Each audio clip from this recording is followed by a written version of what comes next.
Datuk Siti Nurhaliza mengakui satu sesi fotografi di antara dia dan juga Kaabah telah merapatkan semula hubungan mereka.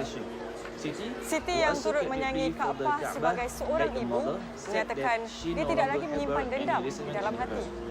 Ya, peluang saya bertemu dalam sesi fotografi beberapa tahun yang lalu, saya rasa bersyukur kerana kebesaran Allah membuatkan kami rapat dan saya sangat gembira di situ. Saya melihat kasih sayang sebenar dia sebagai seorang ibu, dan saya pun tak ada perasaan, orang berkata dengan cerita yang terdahulu tak ada langsung saya rasa simpan di hati ke apa, tak ada, wallah.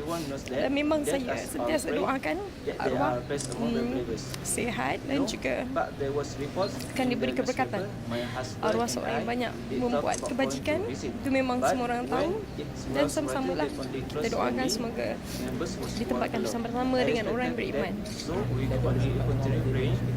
Tak, tapi waktu dah ada keluar berita di surat khabar, memang macam saya dan dengan suami, memang suami ada cakap jomlah kita melawat kan. Cuma bila ditulis itu hanya keluarga terdekat je, dan saya pun menghormatilah. Jadi kita cuma mendoakanlah semoga ketika itu arwah kembali pulih